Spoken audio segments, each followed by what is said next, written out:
Hi everyone, this is Craig Zelzer back with our most recent PCN Social Change Career Podcast live stream with Catalina Escobar Bravo. Oops, hold on one second. For some reason it showed it didn't connect to LinkedIn. Give me 1 second. I'm gonna hit pause. That is weird. Okay, let me just check. It should be working. That's why I'm not seeing it. I'll edit this out, so don't worry. Give me 1 second, everybody. I'm just gonna check on a setting to make sure. Checking streams and recordings, live stream. Again, I'll edit this out, so don't worry. And if anybody's watching, there's always technical difficulties. So open studio, studio,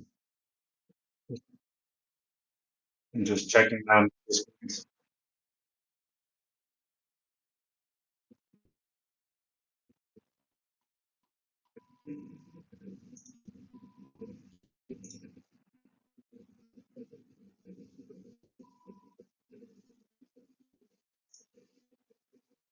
I'll try one more, and if not, we'll just record it, and then I'll release it. One more, give me 1 more second. And again, I'll edit this out. So, and if anybody's watching this,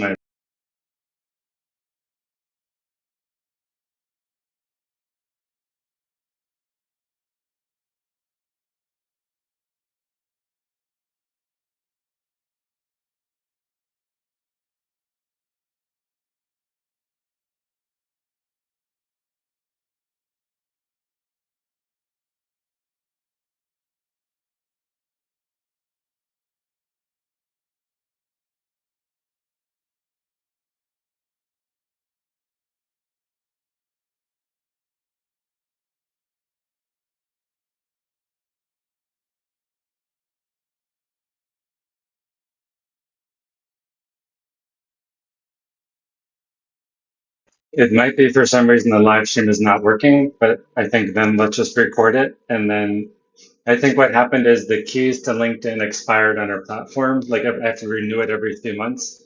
And let me just check one more thing. It's showing, it's just not streaming. Try one last thing. Okay, let's just record it. Is that okay with you? And then it won't be live, but it'll be out Fine. in front. Don't Okay, worry. Yeah, these type of things happen. okay. No, I thought it was okay. So starting over. Hi, everyone. Welcome to episode 201 of the PCDN Social Change Career Podcast. Today, we're talking with Catalina Escobar Bravo about building tech ecosystems for social change in Latin America. I've known Catalina since prior to moving to Medellin, and I'll share her bio, but literally she's one of the most dynamic, energized, engaging, visionary tech for impact leaders in Latin America, and has been doing amazing things in Colombia and beyond for over 20 years, and also worked at the World Bank for 6 years. For people who might have wanted to join the live stream, I hit a technical difficulty, which is going to happen with tech. So you're listening to the audio podcast. I think I just forgot to update a setting with the LinkedIn thing. So apologies for that. A couple of things before we get started. Please follow Catalina on LinkedIn. Please follow MAKAIA, BeTek, and Nodoko. If you like this podcast or any podcast, the number one thing you can do for any podcaster is just take a minute to rate and or share. So for 99% of people who do podcasting, it's a labor of love, not of money. So that's just share it. And again, whether it's this podcast or something else. So Catalina is a civil society leader and social entrepreneur serving as co-founder and chief strategy officer of MAKAIA, a Colombian nonprofit that strengthens social development through technology, cooperation, and innovation. Over the past decade, she has helped MAKAIA grow, or decades, from a bold idea into an organization serving hundreds of nonprofits and social projects across Latin America, including co-creating BeTek, which we'll talk about, MAKAIA's corporate IT training initiative, working to close the digital skills gap across Colombia. Prior to MAKAIA, Catalina spent 6 years at the World Bank managing web and digital collaboration projects and worked with the Development Gateway as part of the World Bank's intranet team. She holds a degree in mechanical engineering from the University of EAFIT in Medellin and an MBA from George Washington University. She's also a fellow of the Salzburg Global Seminar on Libraries and Museums in the area of participatory culture, a South by Southwest honoree, and many, many other things. So Catalina, thank you so much for taking time out of your schedule to think about this and to share your wisdom, questions, and all you do to help advance impact in Colombia. And so just to start off with, obviously you did engineering for an undergraduate degree, at one of the top universities in Colombia. But if you think back to teenagehood, did you have any career paths that you envisioned for yourself? Doctor, astronaut, scientist, or you wanted to be an engineer? And how in the world, if you did mechanical engineering, how did you move into, more the tech end? Craig, you know what? I didn't have, or I don't remember having sort of this dream about what I wanted to become. I studied engineering, honestly, under very little advice. I was very good at math. I have always been good with numbers. And the typical recommendation was like, you should study engineering, you should study something with numbers, you're so good at math, then you should do something about it. And the vocational, schools or high schools didn't really support us in making the decision. Um, my parents were super supportive in whatever decision I was gonna make. So when I said I was gonna study mechanical engineering, they were supportive of this. When I selected engineering, I that was like in the late 80s. I started university in 1991, and there was like many people were studying like production engineering. By then, it was like many people were studying that. So I decided not to go that way, just to do something different. And I said, okay, everybody's studying production engineering. I'm not going to do what everybody's doing. I want to do something different. So I decided to study mechanical engineering. But honestly, Craig, it wasn't like a very well thought decision.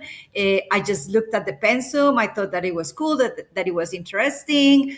And that's how I ended up studying mechanical engineering. Like in fifth or sixth semester, like by the middle of the journey, I realized that I was in the wrong place. I was like, okay, what am I doing here? I don't want to be a mechanical engineer. But the thing is that by then I had not discovered what I wanted to do in my life. So I think this is, also a message for those people that haven't found what it connects them with their purpose. It's never too late, or it's never too early to decide that. So by the middle of the journey in my engineering degree, I realized, as I was saying, that I was in the wrong place, but I didn't know where I wanted to be. And that's super challenging. Like I know I'm in the wrong place, but I don't know where I want to be. So I decided to continue to fit, because I was doing good in school. I had friends, I had a support group, I was having a lot of fun. So I decided to finish mechanical engineering. And when I graduated, again, this feeling about being in the wrong place, about not knowing what to do with my life. I mean, this is a super honest feeling. And by then, I was looking for a job, because I thought, okay, I'm going to look for a job and see what happens next. And all the jobs that were offered to me were like in production plants, like in mechanical engineering work. And I didn't want that. I mean, I didn't know what I wanted, but I did know what I didn't want. And keep in mind also that this was in the mid 90s. So Colombia was facing a terrible economic crisis. So the few jobs that were offered were on mechanical engineering, but the prospects for a young person in the 90s like were really terrible in Colombia. So I said, okay, the only way I can sort of do something else, or this is what I thought by then, was like doing an MBA or doing something with administration, with business administration, so I could put something on top of my mechanical engineering degree. I applied for a scholarship at the George Washington University. I received a scholarship and I went to Washington. And in the middle of my MBA, is when the dot-com boom happened in 2000, more or less. And Craig, that's when I realized that's what I wanted to do. You know, when I saw all the things that were happening around technology, around internet, around e-business, honestly, I felt butterflies in my stomach.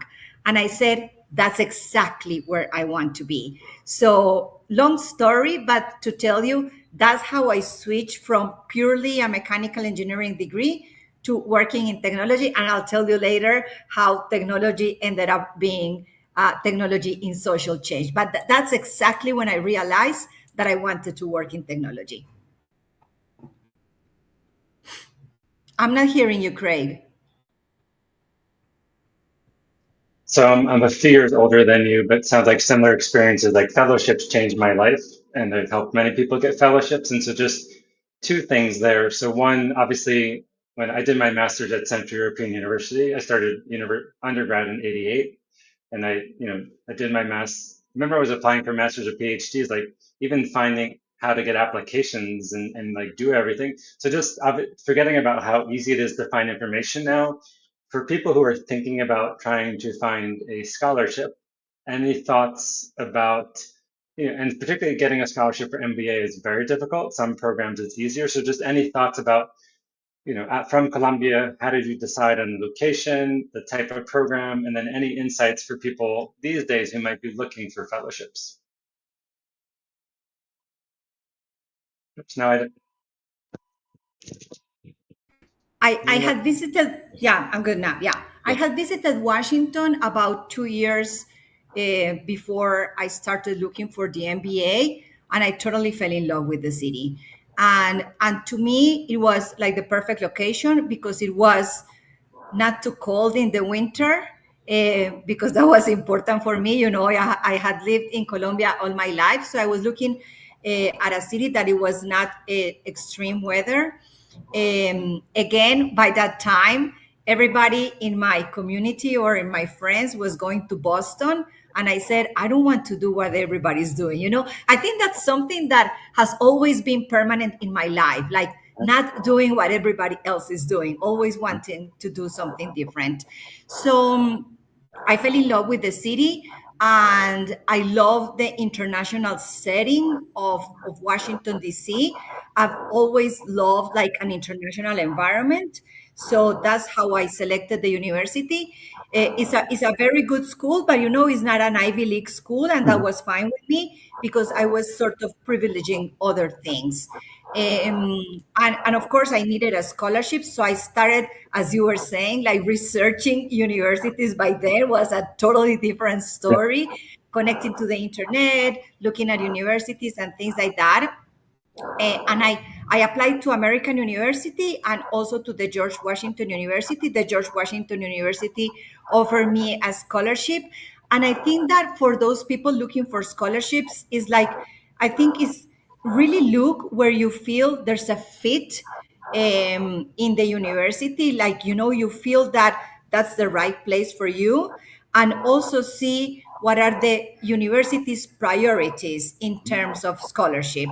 And by then, the George Washington University was looking for more women from Hispanic background and descent. So it was like, this is perfect for me. So I applied to a scholarship for women from Latin America. So that was like the right moment at the right time. So I would encourage people, of course, to look at those universities where you feel the connection also with the city, because you don't want to go to a city where you don't feel that you don't belong. I mean, you need to feel the city, and also look at the criteria of the scholarships. And if you think you're a perfect match, go for it. And I would just add two things, and obviously we just do a whole session on scholarships, but also start early, because I know a lot of people, generally, whether it's master's, PhD, or professional fellowship, start at least 12 to 18 months in advance, because often understanding and building the relationships and a good application, and apply for multiple fellowships. That's just one of the pieces, and be prepared to get rejected a lot. I've been rejected so many times, but I also learned how to write fellowships and so it's like often people don't get the first one you apply for. And it's not about you, it's about why your skills, experience match the particular funder or department.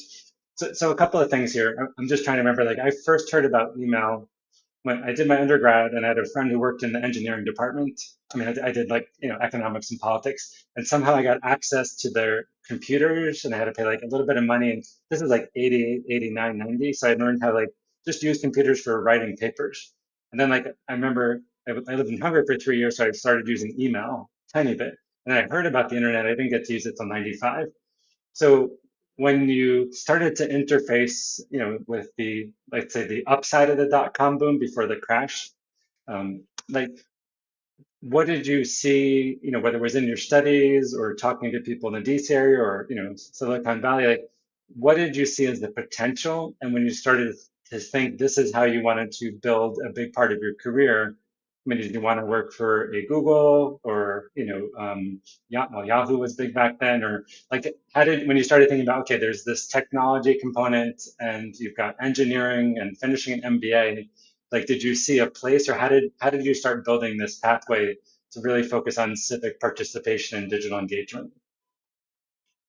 So first, how I got engaged in like working in technology. So um, the dot com, I was in the, it was a, my MBA was a 2 year program.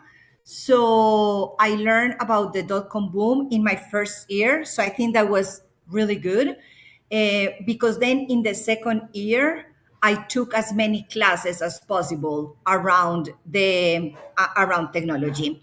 But I think a key point in my career was that I was able to get a summer scholarship between year one and year two in a dot com company. And it's everything about the networks, because my roommate's boss, her husband was working in a tech company. So, at the end, it's about networking and about connections, about who you meet, about who can introduce you to something else.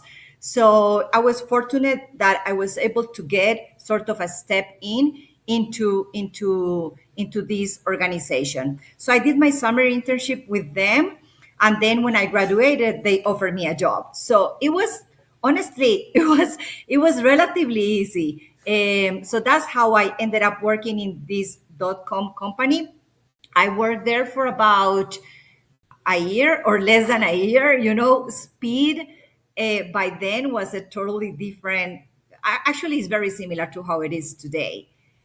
Everything happening so quickly. Companies are starting from one day to another one. Companies being acquired from one day to another one. I remember, because the company that I used to work for was acquired by another company, and I remember coming to the office one day and realizing that we had to change the logos in all the documents Mhm. because the previous company didn't exist anymore. And our emails changed, the documents changed. It was like this speed and this fast moving environment that, Craig, I loved it. I Mhm. love the speed. I love everything happening so quickly. Every day was different, and I was really learning a lot. So I'm going to stop there if you have any comments, and then I can tell you how I ended up working in technology with social change.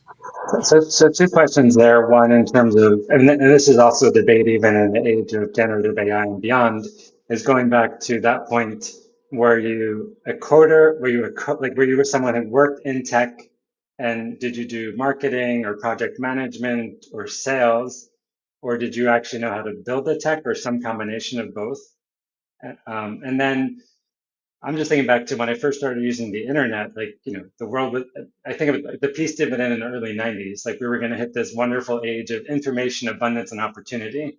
So, did you see any of the warning signs? Some people forecast this, that particularly because of the concentration of wealth and power, that so much of tech started off beautifully, but it's really had a lot of nefarious uses. So just one is like, were you like a coder and a builder? Not that you have to be, in your reflections, what that means for today. And two, in terms of, I mean, that was really like the optimistic, this is going to change the world for the better. And did people see any of the warning signs? So I'm going to start with the latter. I do think there were warning signs.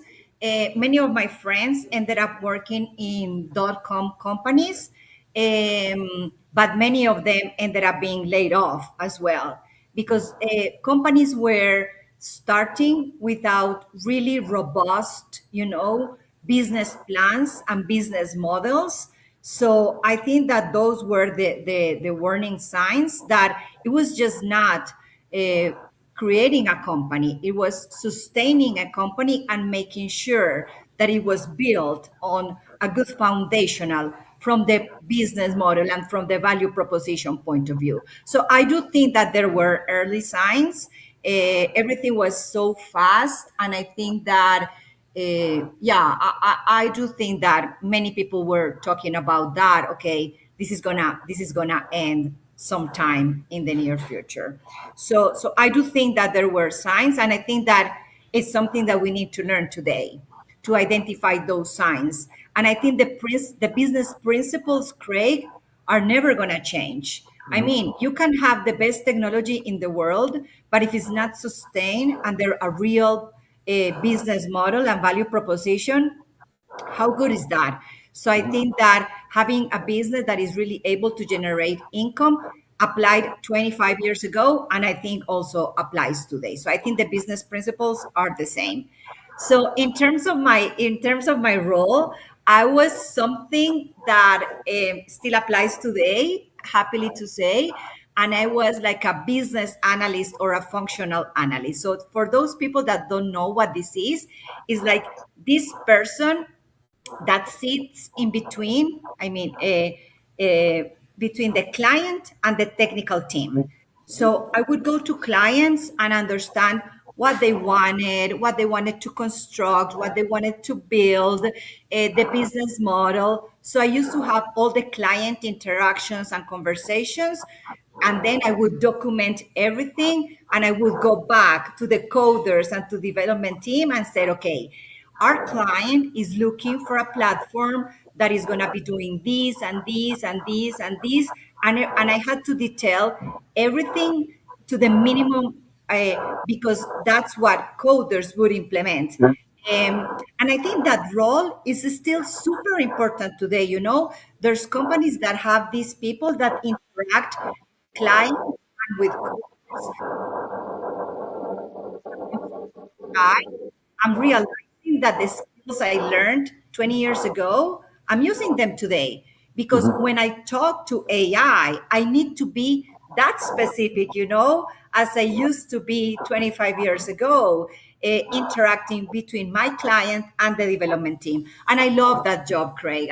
I felt really in the right place because I was able to talk to people, because I love relationships, and I learned a lot. But I would also learn from the development team to the coders and from the programmers a little bit about how tech worked in the back end. So it's been a while since I've hired a tech company to build something for me, but I will say I've worked with project managers and others who translate, because it's changing with the age of AI, but it used to be like this is what we need as a team. And this is like the project manager would be like, go to the coders and developers and architects and be like, this is what we can do. And I will say this happened multiple times, both me as an individual and working for organizations where we would scope out a project, the tech company would promise the world, it would wind up being a mess. And often frustrations on both sides. I don't want to say it was just them, but like it was such a horrible experience, multiple times getting multiple bids. So can you talk a little bit? I mean, part of it is just communication, part of it's conflict resolution. But in terms of what did you learn from that kind of experience being the cross-cultural translator? And not that, there's a stereotype that coders, are not great communicators. Not always true, but just like, what did you learn about kind of bridging between those worlds or languages, and how did you deal with conflicts when they did arise? So I learned a lot about multicultural communication because there was people from all over the world. So I think now that I'm thinking, I think that the client back then when I was working at the .com, I think they were mainly from the US, and coders and developers, they were from India, from China, and from many different countries.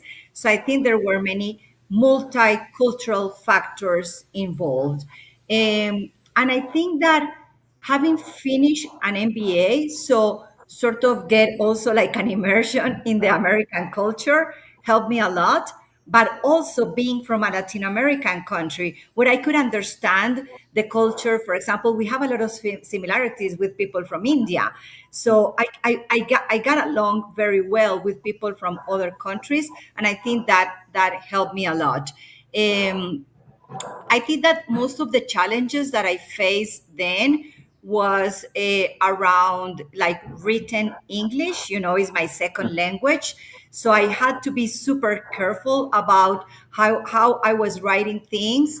And sometimes that was misinterpreted. Yeah. Again, it was not my first language. And I think also a challenge by then was like being careful not to step into other people's sort of role. So I Mhm. remember the coders and the developers sometimes telling me, you just have to tell me the requirements. You don't have to tell me how to do my job. And I'm like, okay, that's fine. So explain to me how I need to provide you the information.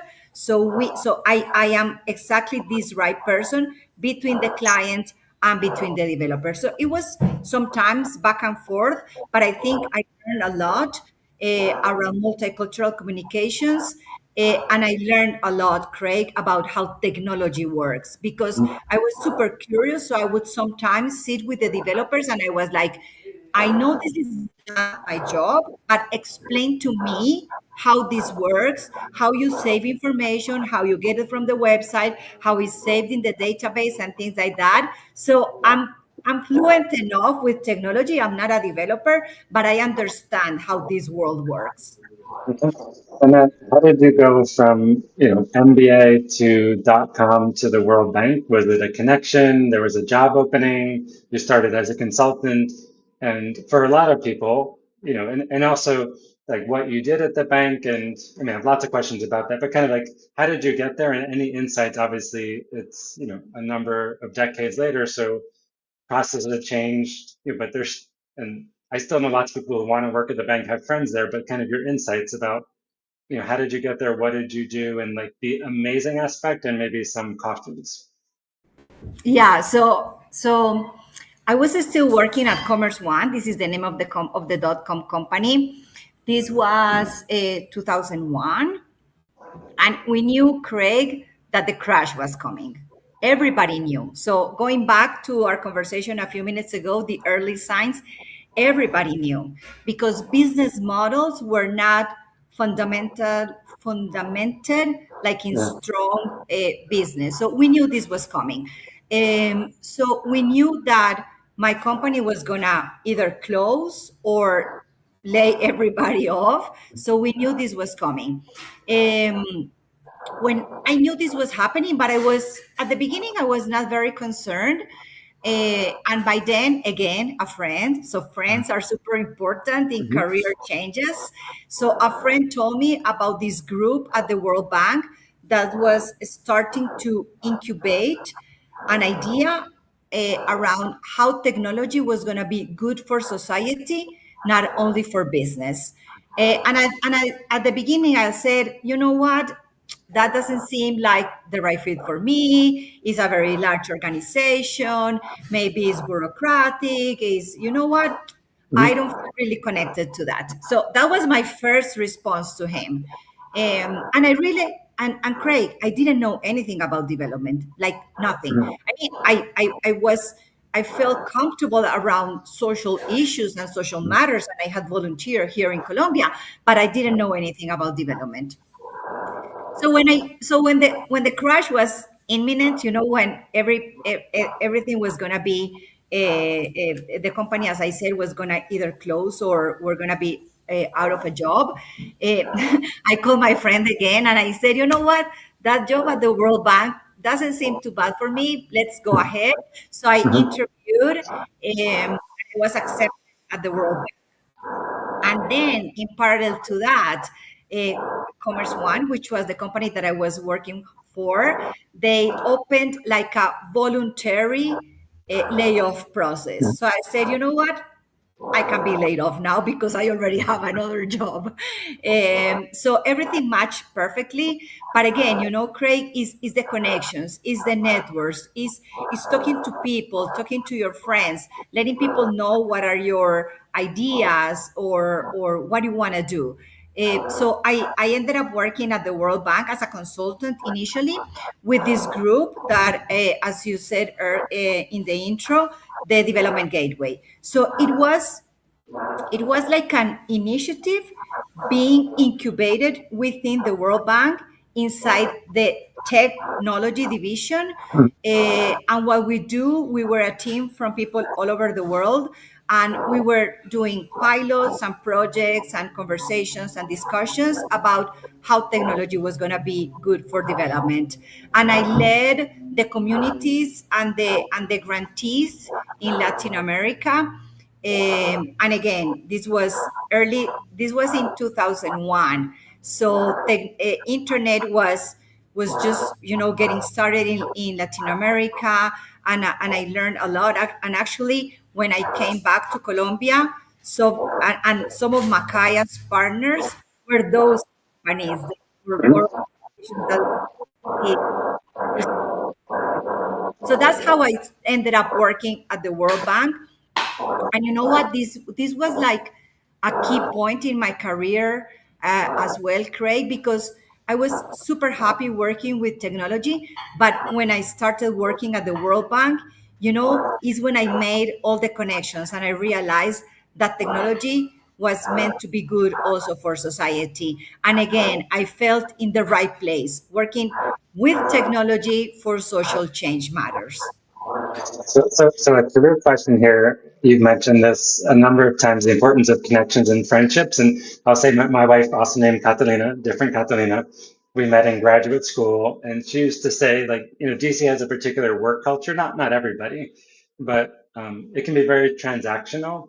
And she used to call them project parties in DC, like, or Virginia. Like, if you go to a party, the first thing people ask is, what do you do? Not like, and in Colombia, we have lots of friends, and I've known some of my wife's friends like 30 years. And even if they have very high level positions, often they don't talk about work. So there's two questions there. One is like, what does it mean to have authentic connections beyond transactions? Because I could call you tomorrow and say, Kathleen, I need a job. And that does happen a lot in DC, that transactional. So like your insights for people, like what is the difference between a work friend and a transactional thing and relationship? And then just any cross-cultural differences.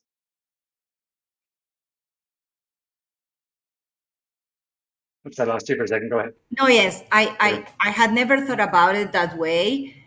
And I'm just realizing that I'm more of a real connection than on a transactional connection. Mhm.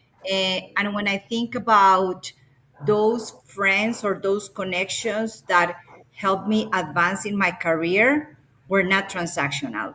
Like where they were like um, uh, relationships that I nurtured without even knowing that they were gonna help me advance in my career. And I think that's like really, I really like that type of relationship. Some, of course, you have transactional relationships. I'm not gonna deny that, but I'm more for the real relationships and the real connections. And I didn't feel in DC, maybe I don't know why, but I didn't feel like that everything was transactional. I actually felt by then that it was more relational. It was maybe a closer community, but now I think it's the first time that someone asked me about this. But I'm more um, for the relationships that are based on trust and are created with time than with the transactional ones. That of course they exist, and I Right. understand that. But I think in the long term, what's more sustainable are relationships that are based on common grounds and values and trust and time. I don't want to imply all relationships in DC are transactions. They're not. There's No, lots no, of no. them. I know, but I had never thought about it, and I do think there's transactional relationships, of course, and especially in large institutions. I agree with that. And also, I think there is a big difference between Colombian and US work culture. I mean, lots of places. I lived all over the world, and I do think, especially in DC, like the way not everybody, your friends are artists and musicians, but there's something about if you're a professional in the knowledge management development sector, it's like the interactions again, kata, I mean, that's part of life. It's different, but like that focus on work everywhere. And again, in Colombia, you can know people forever. And yes, you know they do something interesting, but it's not the center of conversations. But so a question here for professionals: any just thoughts about building? I mean, part of it is just everyone's unique style, but what does it mean to have like a friend of mine unfortunately died who was head of recruitment for Ashoka. Bob Spur used to talk about just purpose-driven networking. Lots of people do, and it's like if you put pure curiosity and just like a sense of helping and just learning and humbleness, that's so much more meaningful than like saying I'm going to talk to Catalina because I want a job or something. So just but any thoughts for people who struggle with that, or just, you know, how much is just organic, or is there strategy to it, or any lessons on like what does it really mean to build those kind of allies and purpose-driven networks that, can lead to wonderful things, but that's not the goal. Yeah, before we jump to that, I realized I didn't answer one of your questions, and it was the multicultural aspect at the bank. Mhm. Um, so a couple of thoughts there. One is that learning to work with different cultures for me, Craig, was priceless.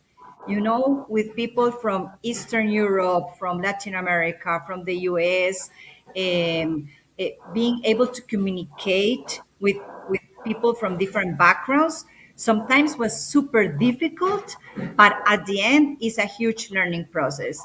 And one thing that I learned a lot working in the US was to be more direct with my communications, to be more concrete, and to be, I think, to be in general more direct.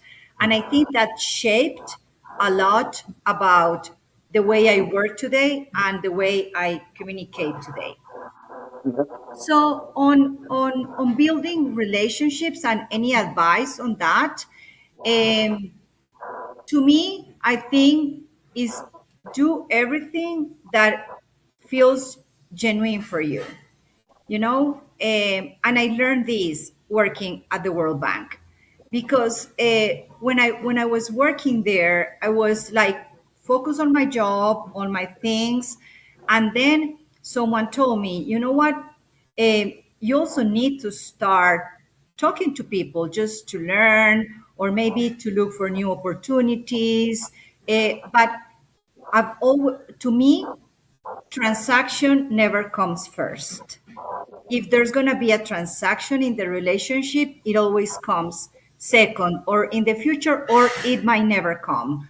So just be super genuine about, I don't know, if you like someone's work for any reason, have a coffee. You just want to say, hey, let's talk. I like what you do. um, Mhm. about 2 months, and I have a story about that. And is that people think that every point of contact means a transaction, and we need to deviate a little bit from that to build real relationships. Like in December, I sent a message to a friend from university, like from Mhm. 30 years ago, and I told him, hey, let's talk, let's have a conversation. And we started talking, and he was waiting for me to tell him like what the transaction was about. And I told him, there's no transaction. I just like your job. I like what you're doing. I want to know more about it. There's no agenda. There's no transaction in this call. And he's so appreciated that, because we've gotten used to, okay, we're gonna be talking is and it's because maybe I'm gonna ask something from you? No, not necessarily. Mhm. I'm gonna know you and learn about your job, about your work, and that's fine. And I think that's how we construct relationships. So for people that struggle with that, just find someone in your network that you or not necessarily in your network, someone that you feel is doing great things, that you feel empowered and inspired with them. Ask them for a coffee and for a conversation with no transaction necessarily involved. And I would say often I learn the most from just talking to people who are Talking in with fields that are different than mine. And, I mean, I can talk to, social entrepreneurs, a peace builder. I can learn so much from them, but talking to a innovative design specialist or something, like it's those kind of things. And, you just learn so much more often by stepping out of like one's boundaries or kind of areas where you're supposed to be. And I'll say, Bob at Shoki had this great, after he reached out to me, it's like 20 years ago. He's like, "You're interesting." Man, knew a lot of people at Ashoka. He's like, "You're interesting." He's like, "I'm doing this new thing at Ashoka where I want," and Ashoka is one of the most innovative organizations in the world. But he's like, "I want to connect people at Ashoka to others." And he's like, "Look, tell me three people at Ashoka you might want to talk to that you don't talk to." And basically, he set up a peer system where, and I'm still in contact with this person, who's become a friend 20 years later, and there's no agenda, but we just like talk periodically. They've moved on to multiple, but it's like that different field, but it's that kind of peer-to-peer networking. So I want to go back to the work at the bank and just ask two questions, and then we'll move on to MAKAIA, which is obviously, what is an example of a project or something that you were part of that just was amazing and you could either show results, and then what are some lessons? You don't have to name a project, but kind of failures or challenges that you carry over to the work today. Like you don't have to name the project, but challenges that kind of you all face of trying to build digital innovation within a much bigger structure. so I when I was at the bank, I had basically two roles. Mhm. First, at the development gateway, and I was managing the network of the Latin American grantees. So I was, I felt very comfortable in that because they were the development gateway grantees, and there were grantees in Peru, in Colombia, in Argentina, in many countries, and they were doing tech for tech for dev projects. By then, it was mostly content related projects. Again, this was 2001, 2002, 2003. So the tech infrastructure was not very strong there. But I felt again, I was in the right place. And I think that one of the things that I'm most proud of from those days is that the network that we created. And if it's been many years from then, but I know that if I see someone or I meet someone from those early days, we're going to be so happy to see each other because we really built a network based on trust and based on relationships that you don't have to talk to those people every day, but you know that if you reach out to them, they're gonna reply to you. So Mhm. I I'm very proud about that. And then I moved to the intranet team. Okay, but I need to tell you why that happened, because the development gateway was being incubated at the World Bank, and then it's spun out. I don't know if that's the right word in English. Yeah, yes, A spin-off, and it ended up being a separate independent foundation. But my visa was tied to the World Bank. So I couldn't go to work for the Development Gateway Foundation. And so again, we knew this was going to happen. So I started looking for a job inside the bank because I wanted to stay at the bank. And you know what? Now thinking about the lessons, Craig, my manager, my boss during that time, he's an amazing person, and he always encouraged transparency. So when I was looking for a job, I went to him and I told him, "Hey, I'm looking for a job. And I want your support because I cannot go to the foundation because of my visa. And he said, okay, whatever you need, I understand you. So I think that being this transparent has always helped me also advance to be truthful to like my next steps in my career. So I ended up working in the intranet team, and the intranet team at the bank is the team that manages like all the knowledge and knowledge-based resources for the staff. So imagine a more than 10,000 organization, the intranet and all the knowledge that is around that is amazing. So things that I'm proud of. I work, and again, I was doing like a functional analyst role, communicating the client needs, which was internal bank teams, with the development team. So we built what is called the people pages, which is like the directory of staff at the World Bank. And this was in 2004, 2005. And honestly, it looks like Facebook today because every person would have their profile. We would know if they were on vacation.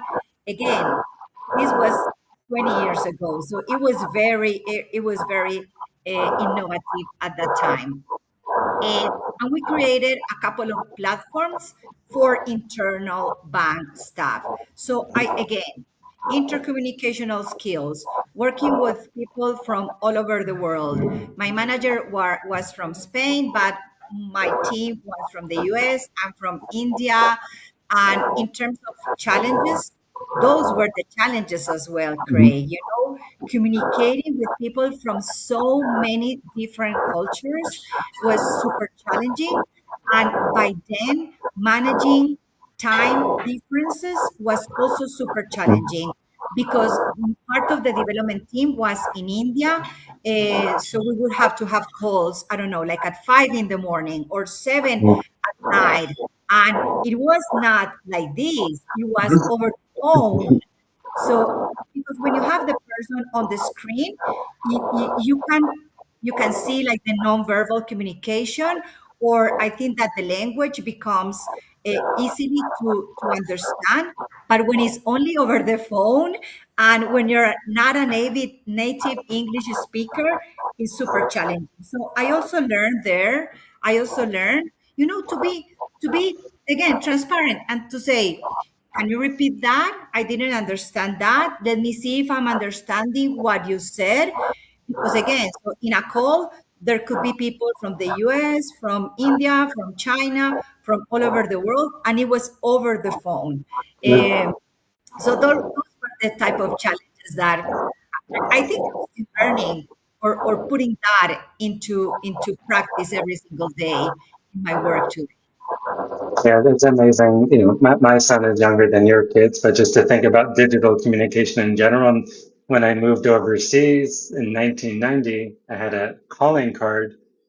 And there was one phone in the whole dorm I lived in, one public phone. And I was there for a year and I call home, I think like $30 a call. And then whenever Skype came around, like just the way communication has changed. Where did the idea for MAKAIA come from?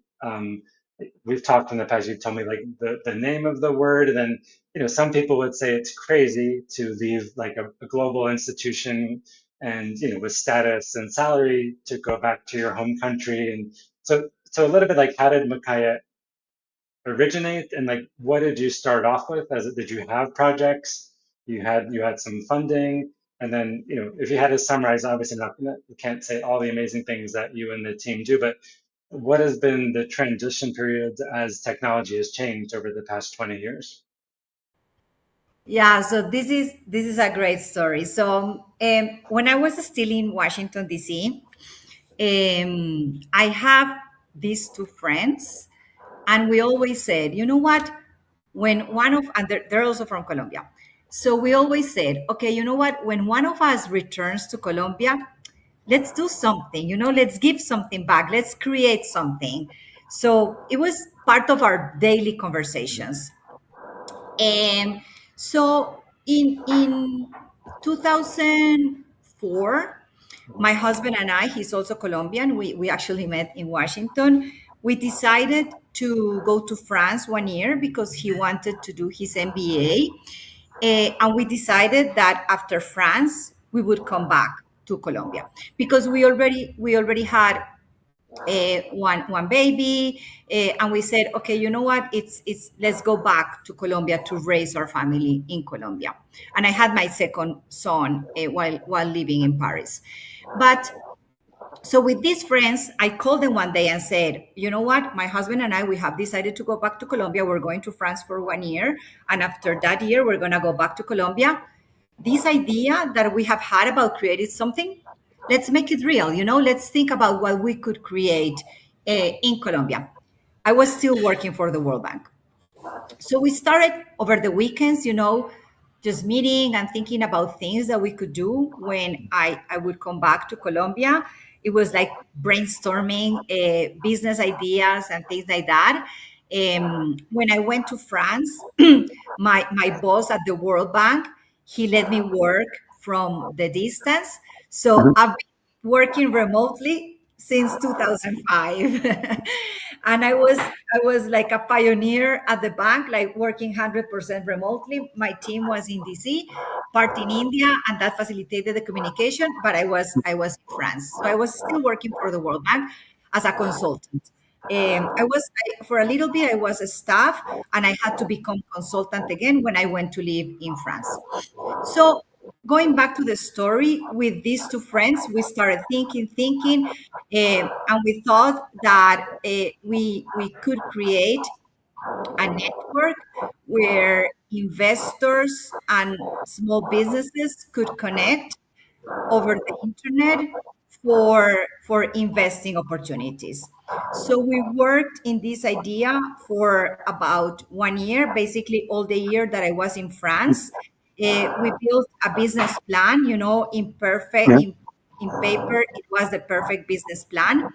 And then in January 2006, I came to Colombia. I was still working for the World Bank and doing all these things in parallel. And I literally took this business plan and I started visiting Pro Antioquia, the business incubator, and other people that I started, again, friends, connecting through friends to show them this perfect business. And when I started showing this perfect business plan in paper, they kept telling me, you know what, Catalina, that idea is not going to work here. It's too advanced for what's happening with the internet today. It's too advanced for in relation to trust. Nobody's going to put a project on the internet. Nobody's going to invest through the internet and things like that. But, however, looking at your resume and at your profile, why don't you help us with this tech project? Why don't you help us with this international cooperation project? And Craig, this started becoming the norm. Every time I visited a potential partner to show them my perfect business plan, they would say, I don't want your perfect business plan. I want you to help me with these things. And that's what it clicked. And I called my partners and I said, you know what? This idea that we've been thinking for the last year or year and a half is not going to work. Either the market is not ready or it's just not a good idea. It doesn't matter. However, there's an opportunity to create an organization that supports others with technology projects and with international cooperation projects. And that's how MAKAIA was created. It was, we never built a business plan, Craig. It was built 100% based on what the market was telling us. By listening to the market, we ended up creating MAKAIA. So the first projects that we had were projects with Fundación EPM, with the mayorship of Medellín, and with Créame, the business incubator, Yeah. in different topics. But the underlying commonality in all of them is that people were super curious about how the internet and technology were going to be good for development. So by then, the mayorship was installing computers in telecenters, in public libraries, and in many places, and they wanted us to support them with the adoption and with the digital skills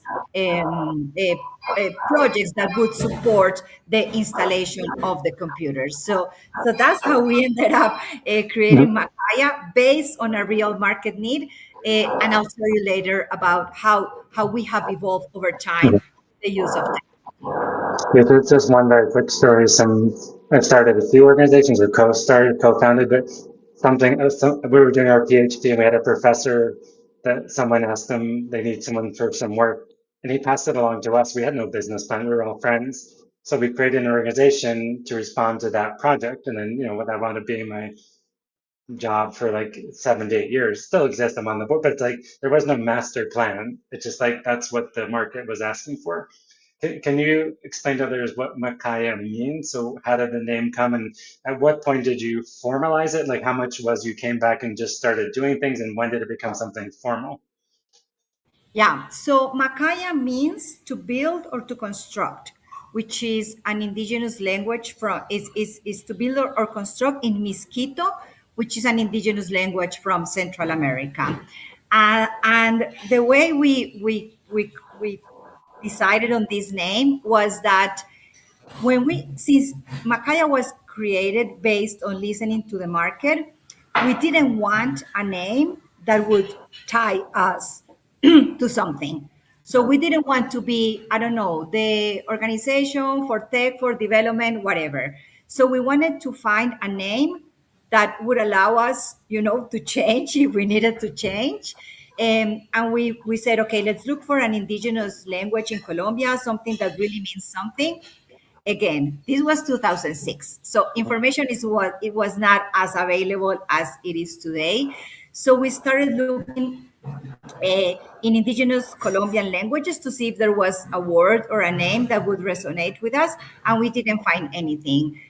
So Maria, which she's one of Makaya's co-founders, she works at the Organization of American States. She used to work there as well when we started, and she said, "You know what? Let me go to the Organization of American States library to see if I find something." And she found this dictionary, Mestizo Spanish Mestizo. So she started sending us over email. WhatsApp didn't exist by then. Over email, pictures of the dictionary, and we said, "Oh my God, those words are so beautiful!" And then that's how we ended up choosing Makaya because it sounded really nice, and because of its meaning to build or to construct. And in terms of when we officialized everything, so I came back to Colombia in early 2006. By June 2006, we were registering Makaya at the Chamber of Commerce. It was super, super fast. And going back to one of your earlier questions, we didn't have funding, we didn't have anything. We started Makaya with 3 million pesos. Each of the partners put 1 million pesos, which is the equivalent today to around $300. Of course, it was more by then, but the message is that we didn't start Makaya with a huge capital or with a lot of faith. We started Makaya super lean. So at the beginning, it was only myself doing advisory services and consultant work. And then we started growing based on what the market was demanding to us. So we grew based on the way our services also grew. But it was, Craig, super fast. Like from January to June, we in June we registered Makaya, so it's gonna be 20 years this June. And can you talk a little bit about the scope? I mean, there's been ups and downs, but like what MAKAIA is today in terms of staff or programming, or how you tell the story of impact, or after 20 years, you can say, we've helped change laws or policies or get investment or impacted. Like, what is with both the internal data and some of the external, like the so what's happened? Yeah, so right now, Makaya is a 50-person organization. So it's a huge change from starting myself with a computer to being around a 50-person organization. We do projects in many places in Colombia, and our platforms and programs are used in 27 countries in Latam. We have reached in total more than 100,000 people, especially around digital skills, and more than 50,000 organizations, nonprofits, social purpose organizations, and micro and small businesses that we also support in the digital transformation process. We have a program or a project now, or actually a business around tech jobs, and we have a 61% employability rate, which means that from people that graduate from our program, 61% finds a job in the next 6 months. And about 2 years ago, we created the theory of change of our main programs and also for MAKAIA. And the way we measure our impact is in the capacity of people to find new opportunities and to have social mobility. And of course with technology and with the programs that we do. So it's a relatively large organization. One thing that was key for us, Craig, is that in 2017 we did a leadership transition process. Until then, I was serving as executive director, as CEO, but I realized that my leadership was more around entrepreneurship and around creating new things. So we hired an external CEO. He came, I mean, he didn't come from the organization, he came from outside. And that was also like a key point in MAKAIA's life because he is an amazing manager. He is MAKAIA's CEO, and I am more focused on the entrepreneurial activities in new business and in international development and international cooperation opportunities. And can you talk? I mean, there's been so many iterations. When I first met you, I mean, one of the projects I remember you were helping the city set up, because Medellín, like a lot of cities, has problems with air pollution. So you were doing stuff around helping set up monitors and public participation around data, which I think was supported by IBM. But you were doing stuff with coffee farms. So I mean, two questions here. Like, one is, how much of your work focuses on people or organizations that already have access to technology, and how much is in low bandwidth places? And then two, the the funding sources and how you've been building out more entrepreneurial, not that being a nonprofit isn't entrepreneurial, but different types of funding and programming, and like BeTek, or what does that mean? You know, like, so one is like in terms of the digital access and where your programming goes, is it's cities or you go to the most remote places, and then a little bit more on the kind of enterprise end. Yeah, so on the first question, Craig, we go wherever we are needed. It doesn't matter what are the local conditions. So, because we have a belief, and is that if we are going to teach digital skills, we teach digital skills to people with whatever they have. If what they have is a computer, amazing. If it's connected to the internet, great. If not, it doesn't matter. If they have a simple phone, fine. If they have a smartphone, fine as well. So we go wherever we are needed.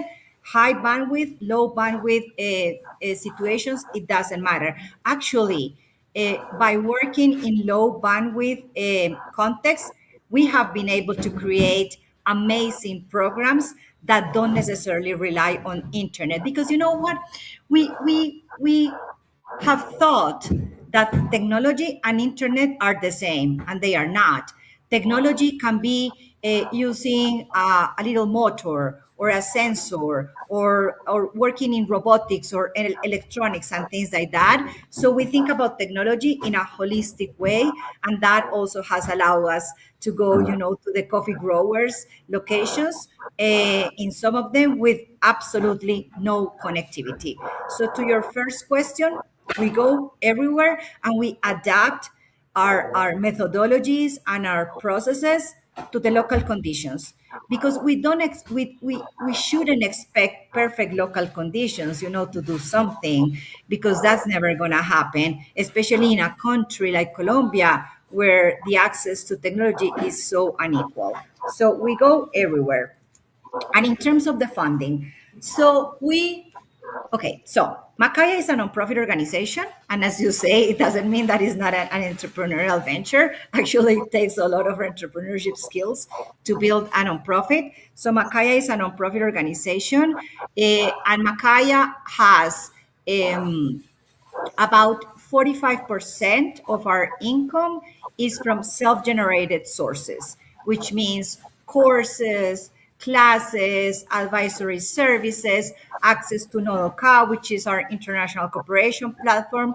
So around 45% is self-generated revenue, in which we believe all nonprofits should be working to have self-generated revenue.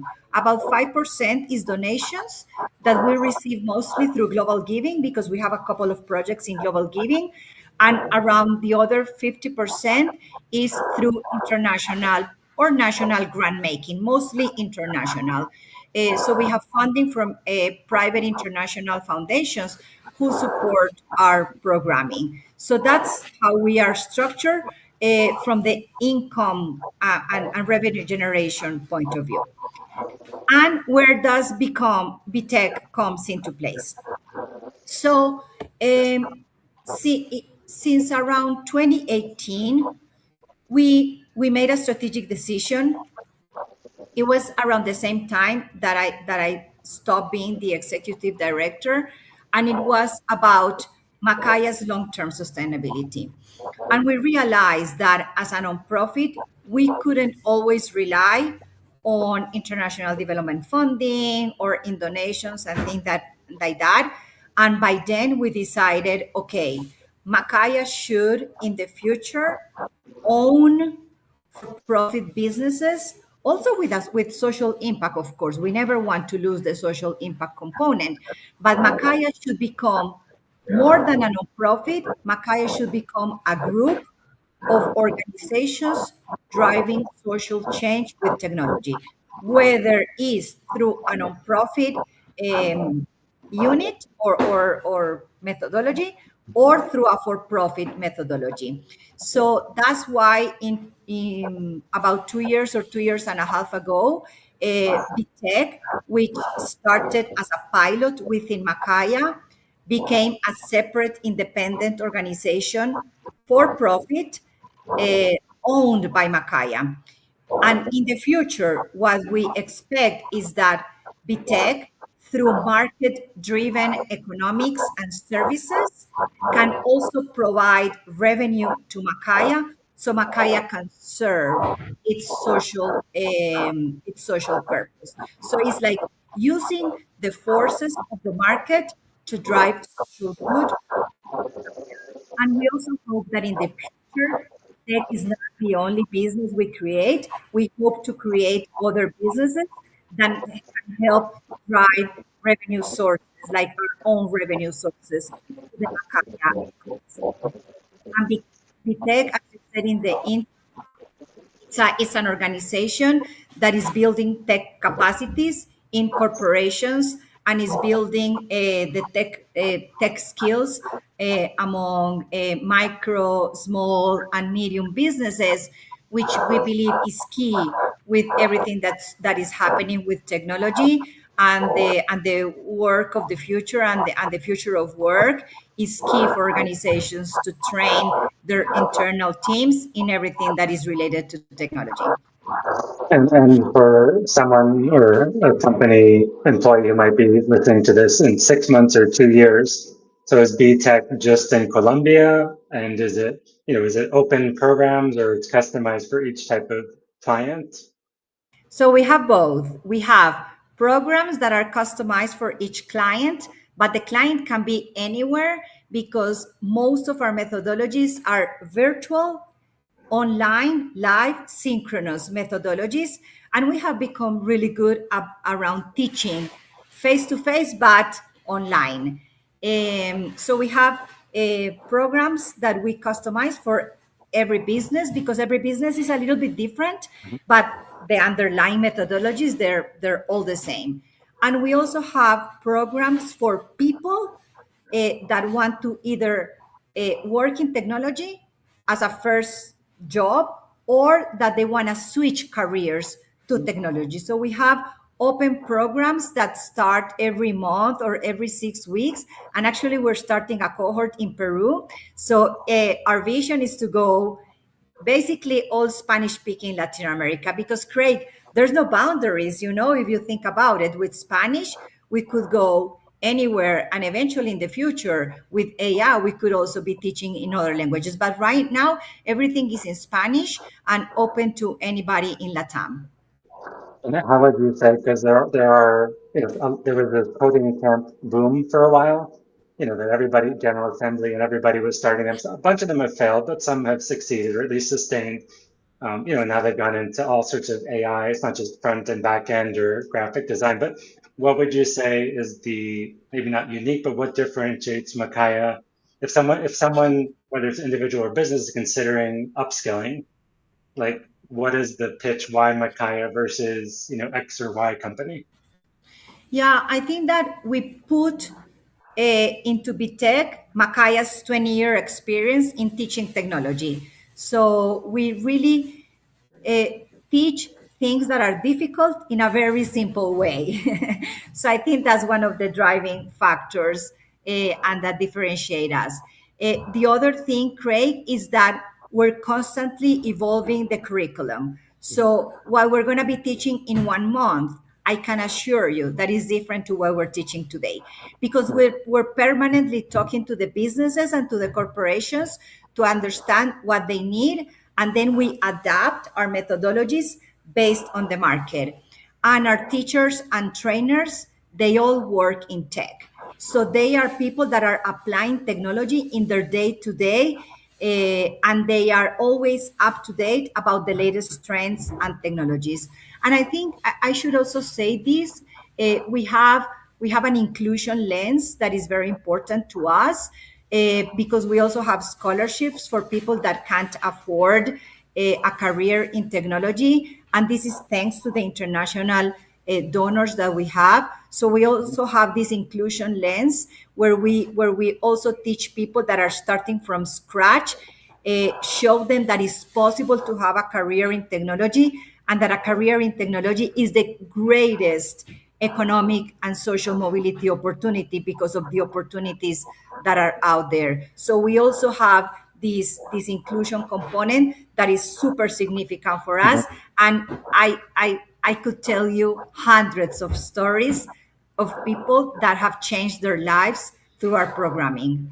And so if people want to learn more, do they go to MAKAIA or BTech? So they go to for the scholarships. They go to MAKAIA because Okay. MAKAIA is the one that assigns their scholarships, and BTEC is the one that does the training. And we Okay. have a permanent call for scholarships. And one thing that I'm again super proud of, Craig, is that of course people have to do a test, an assessment to see if they have the skills to Mhm. go into BTEC. But if they don't, we have other programming so they can elevate their skills and eventually apply to BeTek. Because the reality in Colombia is that the education system is not preparing people for the future of work. And we realized that the hard way. So that's why we created inside MAKAIA additional programming to level up the skills that people need to access advanced vocational training in technology. So we'll finish up in 5 minutes if that's okay. I know you. Yeah. So getting to that big picture question, because both you and I do a lot of work with AI and train and teach and consult. And so I would say for quite a long time, as you're saying, I have lots of friends in the US and elsewhere who work in tech, but it was seen for 20, 25 years, 30 years, like this was depending any aspect of tech, it was stable, well-paying, a growth area. And increasingly, this is not just for AI, but and for tech, but AI is really rapidly disrupting the job market and the nature of learning. So one question here is just for people who might be watching this or listening in the future, 25 to 45 is their average age, so they already probably have some career. but what is your advice just for staying sane and upskilling around AI and just the nature of work for people who already are employed and just trying to understand how this all is impacting their work and their organizations? Craig, I think everybody needs to learn AI. Mhm, Because AI is what is called a general purpose technology. So it's one of those technologies that only happen every 15, 20, or something years. Of course, this is going to start happening more often, but a general purpose technology is a technology that changes every aspect of our lives: the work, the family, the business, the government, everything. Artificial intelligence is going to change everything. So I would suggest to people learn technology. Anthropic just released an AI fluency course that I highly recommend. It's super short, super simple, but it can get you started on that. Um, Analyze the tasks that you do every day that are repetitive, and those probably can be changed through AI. And be self-critical if maybe that poses a risk for yourself. But the good news is that AI is not going to replace us. What the I mean, the people that don't know AI are the ones that are at risk to being replaced.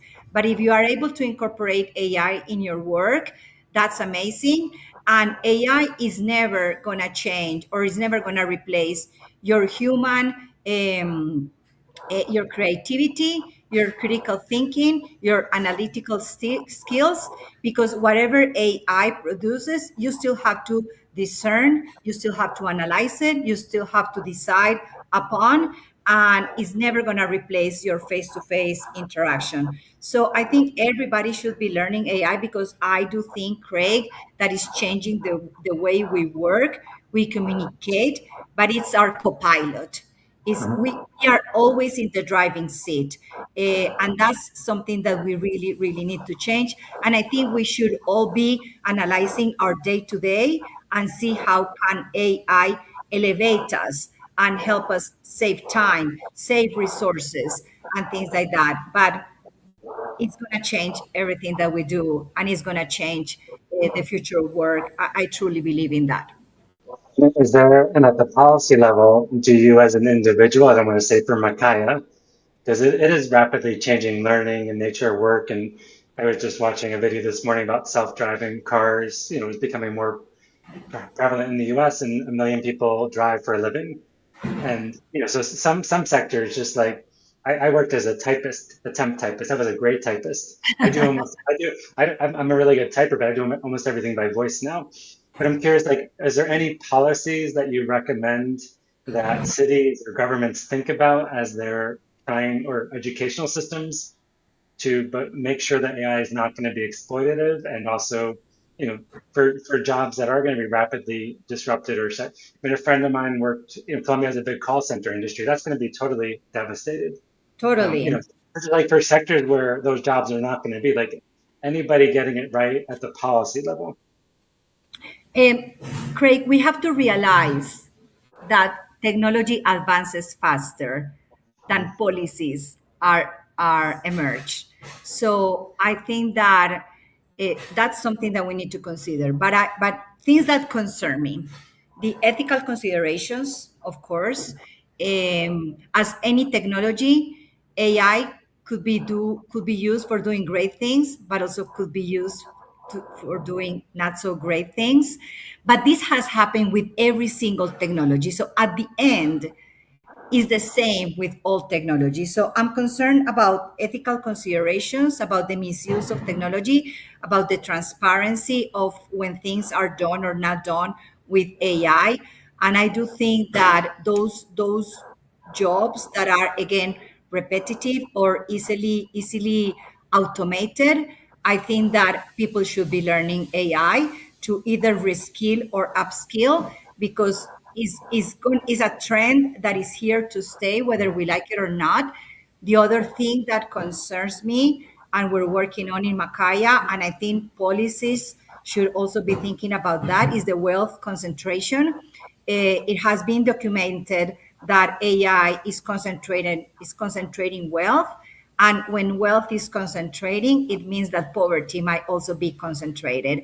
So I'm worried about the disparities that this can bring within a country, but also across countries. So I think there's a lot of considerations that governments and businesses should be thinking about and trying to advance fast. Again, because technology is advancing super fast, faster than people can adopt it, and faster than governments can adopt it.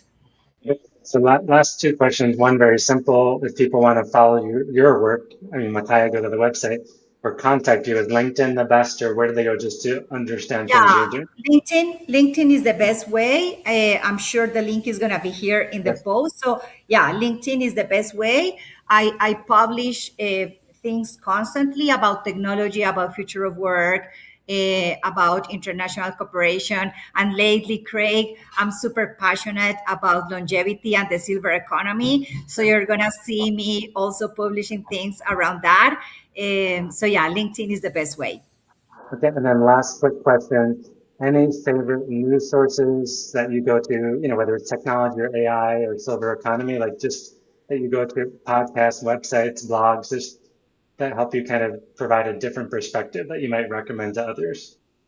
Well, lately, I've been reading a lot about what Anthropic is publishing because they are publishing great things about AI for education and AI for the future of work. I also use LinkedIn a lot as a source, and I think the algorithm is working very good for me because it's providing me things that I read a lot about that. For international development and international trends, I read a lot Candid, Mhm. which is a US based platform, actually similar to Nodoka, but it helps me analyze what's happening. And I have to admit that I read every year like the letters that big foundations produce, like the Gates Foundation, every year they publish like a letter, the Rockefeller Foundation, the Ford Foundation. I follow the presidents of those organizations because I think they're forward thinking, and those letters that they produce, I think that they are a great asset to understand the thought process, the priorities that they're seeing. So every time there's an opportunity to listen to the leaders of those organizations, either in a podcast or in a written format, I'm always trying to understand what's happening in other countries because sometimes what happens in other countries is going to come here sooner or later. Thank you so much for generously sharing your time and wisdom and energy. And if people happen to come to Colombia or based anywhere in Latin or beyond, please check out MAKAIA, BeTek, Nodoko, and Catalina. And as we started off with, your episode 201. So thank you so much. And again, apologies for anyone who did live stream. That was some error I did on my part, but that always happens with tech. And That have a always wonderful happens with day. tech. Yes. Thank you so much, Catalina. Thank you so